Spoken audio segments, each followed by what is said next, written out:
Assalamu alaikum wa rahmatullah, alhamdulillah, wa salatu wa salam ala rasulillah. This is a session where I answer the questions that are sent to me from the Essentials course. And we ask Allah subhanahu wa ta'ala the guidance. And we ask Allah subhanahu wa ta'ala to aid us in answering the questions properly and correctly. If you have any questions other than or not related to the material, you can just write a comment under the video, inshallah, or you can just send an email at islamicfunda, Funda at gmail.com, inshallah. This email will be found in the channel, my channel on YouTube. Inshallah, we'll start by answering the questions.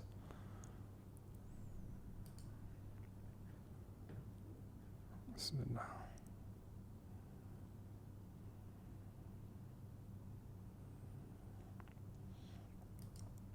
Okay.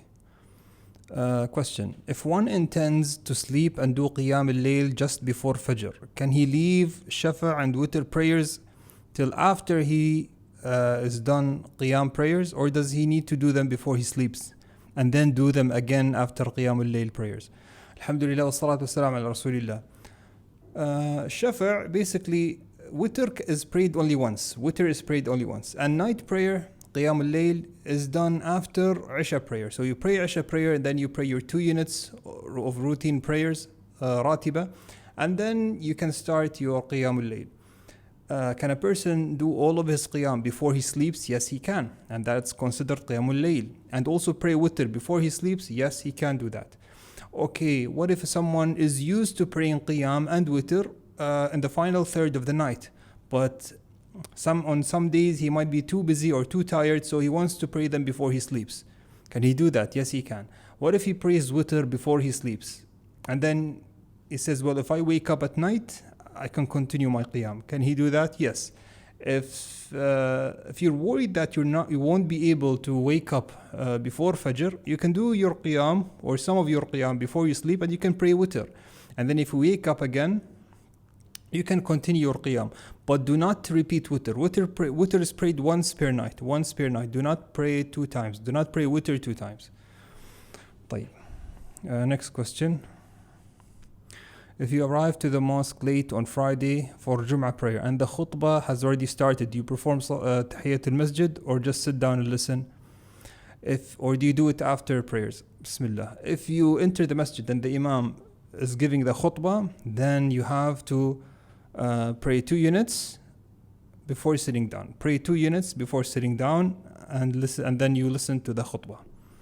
Okay. There is no, and by the way, Tahiyyat al-Masjid is prayed if you enter the masjid and the imam is giving the khutbah, you can pray 2 units and sit down and sit and listen to the khutbah. Next question. If you are performing salah al-masjid and then iqamah is called. Okay, so if you're praying tahiyyat al-masjid and then the iqamah is called after for the prayer, do you continue praying or do you stop your prayer and join the congregation?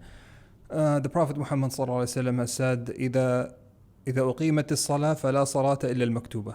So if you enter the masjid and you pray your sunnah, you wanted to pray tahiyyat al-masjid, and during your first unit the imam starts the prayer call for the iqamah, for the prayer, then you cut your prayer and then you go and join the congregation, because it's going to be taking time and the imam will start his opening takbir before you finishing your tahiyyat al-masjid. So you cut your prayer and go.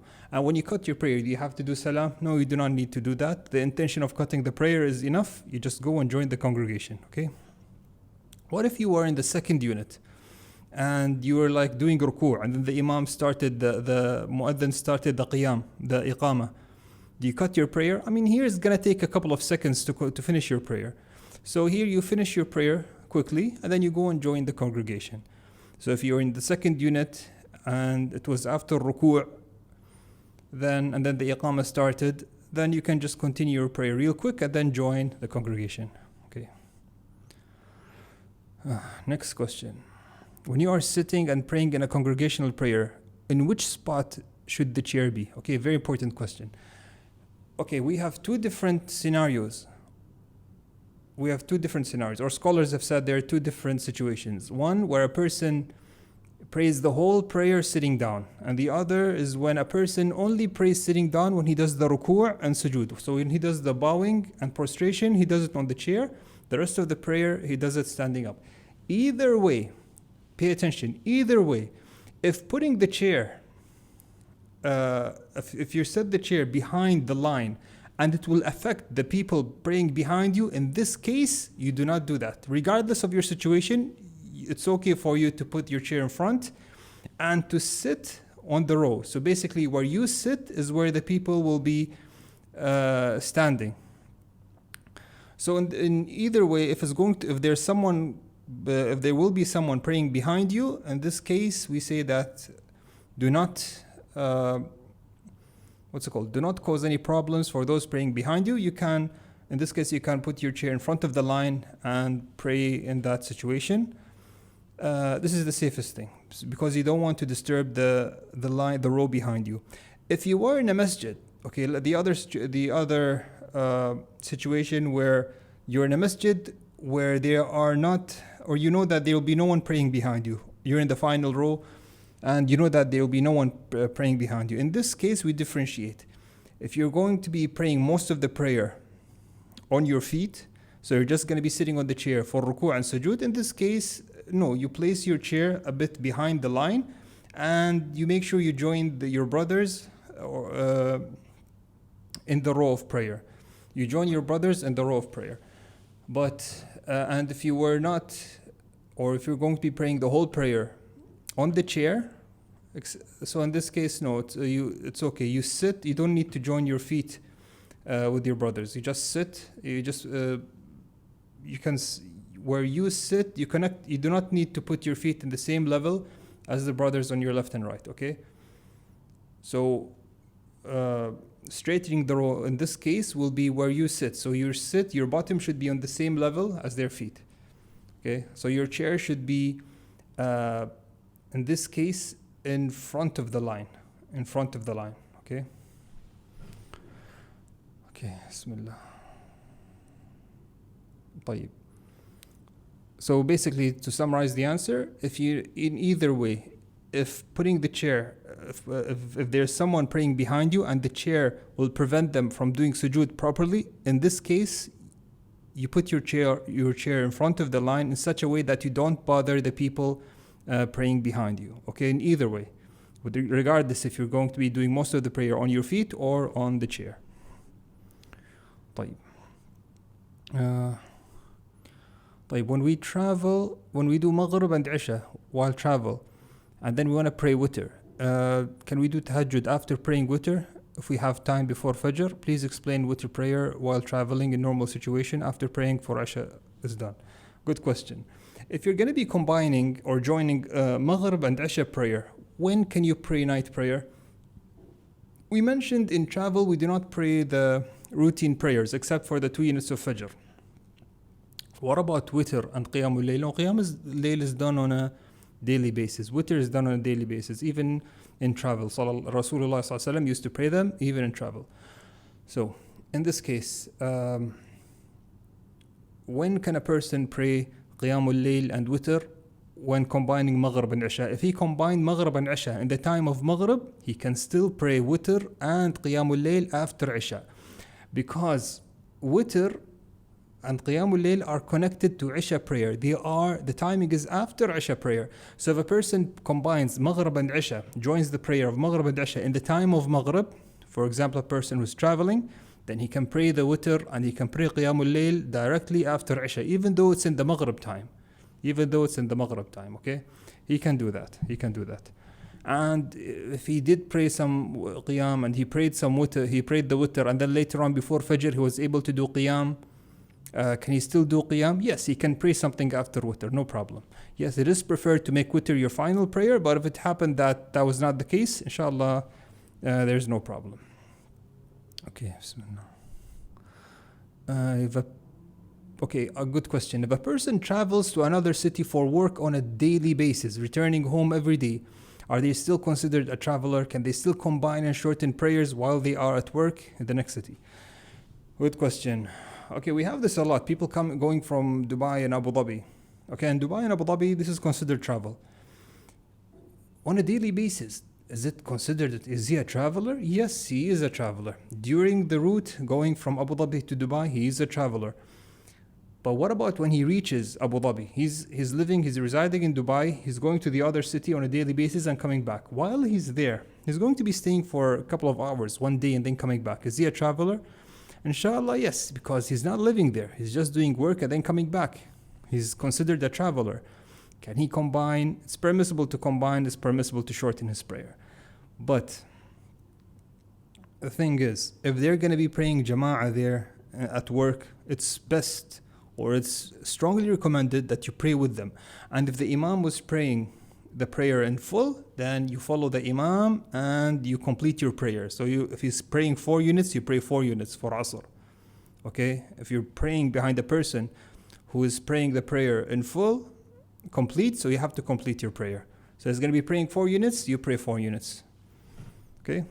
But if it was the case that you're all travelers and you're going to be praying together, it's okay for you to pray 2 units and combine Dhuhr and Asr or Maghrib and Isha. It is permissible for you. You are a traveler. So, is he considered a traveler? Yes. But it's strongly recommended for him to pray in Jama'ah. When you pray in Jama'ah, you follow the Imam. If he's a traveler, you shorten the prayer. You just pray as he prays. If he's going to be praying 2 units, you pray 2 units because you're also a traveler. If he completes his prayer and you're a traveler, you must complete your prayer following him. Even if you reach the prayer in the final unit, you have to complete your prayer. Another question, despite traveling, if we don't want to combine and shorten prayers, is it permissible? Because my mother often doesn't shorten or combine her prayers when we travel to Abu Dhabi sometimes, she intends to stay in Abu Dhabi. Shortening and combining the prayers, this is something permissible or preferred. It is preferred. Is it a must? No, it's not a must. It's not a must. It's not a must. Next question. We are out of 80 kilometers, but I like to pray full prayer. Is it permissible? Or is it a sin? Same question. If you're a traveler, you're traveling a distance more than 80 kilometers out, leaving the city limits, then you're a traveler. But if you want to pray it in full, if you don't want what's preferred, so it's permissible. A question regarding the distance between Jeddah and Mecca. Obviously, you have to listen to what the scholars over there are saying. And what I hear from the scholars is that the limits now are somehow connected. So it's not considered a travel between Jeddah and Mecca, wallahu alam. This is what they say.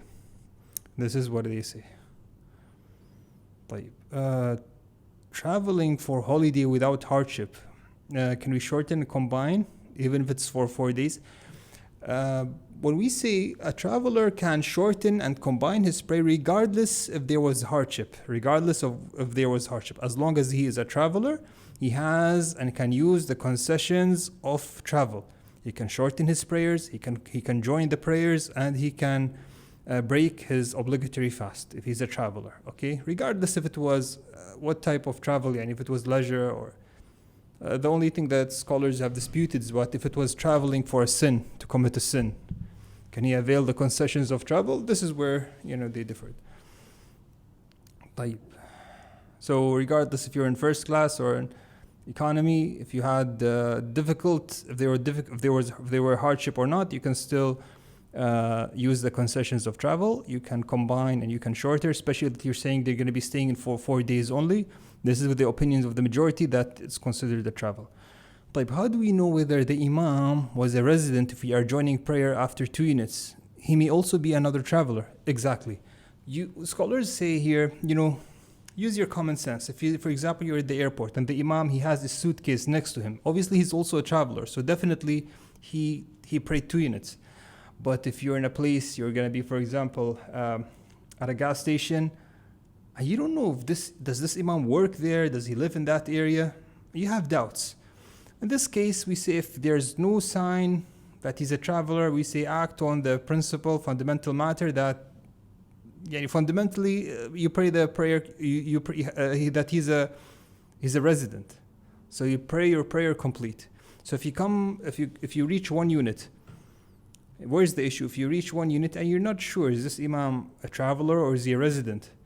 And you have no signs of telling what's what, in this case, you act on the safest opinion and you complete your prayer, praying it 4.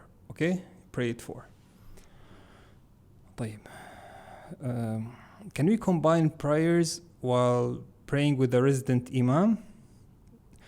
That is, after praying the congregation, you want to combine. Okay, good question. So basically, what he's asking is that he's a traveler, and he goes into a neighborhood masjid, not his neighborhood. For example, he goes to another city. He's a traveler, and on the way, he goes one of those, cities on the way, and he finds people praying in congregation. And he joins them, he prays with them. So if he joins the traveler, he's joining a residing imam, he completes his prayer. Now his question is, after finishing, can I combine the next prayer? So he prayed with them dhuhr, and he wants to pray asr. Can he do that? Yes. If he prays with the jama'ah, he's a traveler, he has to complete his prayer because he's praying behind a resident imam. After finishing, he can then join it with the next prayer, which is Asr, and he can shorten the prayer because he is a traveler.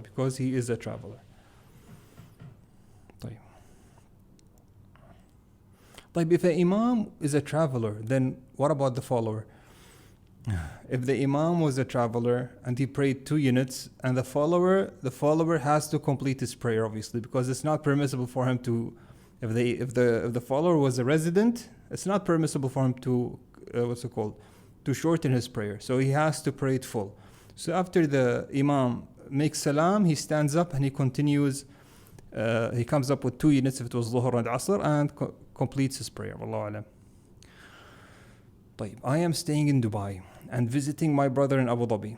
There's a masjid near his house. Is it permissible for me to shorten, combine the prayers? Okay, I don't know how near it is, but you are considered a traveler. It's permissible for you to combine and shorten, but it's strongly preferred. If there's a masjid and it's close by, strongly preferred to go and join the jama'ah. Some scholars really stress about this. And don't miss out on this huge reward. Okay? طيب, if you're traveling and you stop in a masjid and there's a jama'ah inside, do we must join the jama'ah? Should we join the jama'ah, or do we have the option of praying alone? Wallahu alam, if you find the jama'ah, you join the jama'ah. You enter the masjid and there's a jama'ah praying. Khalas, join the jama'ah. And obviously, khalas, you continue your prayer, you complete your prayer because they're going to be completing their prayers. And then once you finish, if you wanted to combine the next prayer, you can do that. And when combining the next prayer, praying by yourself, you can shorten the prayer. Wallahu alam. طيب. If we travel with the intention of more than 4 days, do we shorten at all? We mentioned, we spoke about it. We said that the majority of scholars say if they have the intention of staying 4 days or less, you're a traveler. More than that, you're not a traveler. But we said 4 and 5, there's no difference. 5 and 6, 7 days, 8 days, inshallah, there's still no difference. You are still considered a traveler, wallahu alam. But if you're going to be staying 2 weeks, for example, here definitely, you're not a traveler, wallahu alam. طيب. How about sunnah prayers during travel? Sunnah prayers, the routine prayers are not prayed during travel except for the 2 units of sunnah. And when combining dhuhr and asr, of course, they're not going to be praying, you're a traveler, you're not going to be praying the sunnah prayers, so khalas. The routine prayers, they're not prayed. The only thing we mentioned, routine prayers that are prayed in travel, are the 2 units of Fajr and Qiyamul Layl, of course. Okay, one who travels on a daily basis for work, we mentioned that he's a traveler. Okay. If a person travels to India, his home country, for 2 weeks, is he considered a traveler for the first 3 days and then a resident? Okay, and think about this. My students who attended, they should pinpoint the problem here. Where is the misconception in this question? He's saying if a person travels to India, his home country, for 2 weeks, and then can he be considered a traveler for the first 3 days and then become a resident? What do you guys think? Of course, we said if he had the intention of staying 4 days or less, we didn't say that for the first 4 days he's a traveler and then he becomes a resident. We said it depends on the intention. If he went there and his intention was to stay for 4 days, then khalas, he's considered what? 4 days or less, he's a traveler. But his intention was to stay for 2 weeks. Then obviously he's a resident. And there's also something important. He said his home. If he has a home in India, his home, this. By the way, I got a lot of questions regarding this matter. If some of them say, I'm a resident in Dubai, but I go back to my home country and I have a house there, am I considered a resident or a traveler? Wallahu alam, there's a lot of dispute, and still I do not find something that stands out, that really differentiates which is the dominant or which is the better opinion. So I say here in this situation, I follow what is safer, is that consider yourself a resident and do not use the concessions of travel. Wallahu alam, just as a safe opinion, because there is some dispute, wallahi. I see a lot of dispute between the scholars. Okay, if a person, okay, good question. If a person is living, his work is in a ship, so he's traveling for 4 to 6 months at a stretch. Can he shorten the prayer during his whole journey? What do you guys think? He's saying he's in a ship and he's traveling 4 to 6 months, and then he goes back. Wallahi, this is interesting when researching this matter and looking for the fatwa of the scholars. I remember Sheikh Islam bin Taymiyyah, he said something interesting regarding this. He said, well, if he has a home and his family is in a certain city, for example, let's say UAE, and he's traveling for 4 or 6 months, is working in a, one of these large cargo ships, and he comes back once every 4 months.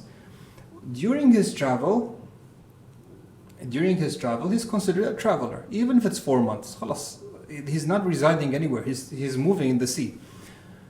And then once he comes back, he's considered a resident. But what if the case was he was living in this ship? His family, his children, his wife, they're all in the ship. He's living inside the ship. Not on a cruise, not on a vacation. He's coming back to his homeland. No, they're living. His whole life is on the ship. In this case, obviously, he's not a traveler, because he's living on the ship. So we differentiate between the two. I'm a resident in Dubai. I start my journey on plane to Dubai while the Maghrib Adhan was called in the departing country. Can I pray Maghrib and Isha and shorten, combine once I reach Dubai airport, or should I pray Maghrib in the plane? We say that Maghrib and Isha, will you be reaching before Fajr? If you reach before Fajr, you can pray Maghrib and Isha once you reach home, once you reach Dubai. But if you mention Dubai airport is inside the city. So once you reach the airport, Dubai airport, you can pray Maghrib and Isha, given that Fajr did not start. Fajr time still did not enter. So you can pray Maghrib and Isha combined once you reach your destination, which is Dubai. But you should not shorten, because you're no longer a resident. You are no longer a resident, wallahu alam. So for this person who is traveling, he didn't mention the exact situation, but if you're traveling and you hear the adhan in their departing country, then you know they're going to be reaching before Fajr, you can pray Maghrib and Isha in your destination once you reach, wallahu alam. But you do not shorten the prayer in this case, because where you're going to be landing is inside the city. Should we recite Ayatul Kursi after every fard? Yes, it's a sunnah to recite Ayatul Kursi after every fard. A person staying in Jeddah and travels for work in Mecca is a traveler. I mentioned this is something that the scholars over there are more aware of. They said that between Mecca and Jeddah, it's not considered a person is not considered a traveler. If we travel to our homeland, but if we travel to your homeland, but in someone else's house for the purpose of studies for 3 months, am I considered a traveler? Allah, 3 months, you're a resident, If you're living there, you're living with them. But wallahi, I'm not sure, If you're saying you're traveling to your homeland, do you mean that you're in the same country, you're going to someone else's, you're going to be living with someone else for 3 months? This is not travel. Or do you mean you're traveling to your homeland? If you have a house there, then you're not a traveler in this place, because this is the city that you live in. If your family's there, you're living there, you're not considered a traveler, wallahu alam. And 3 months is a long period.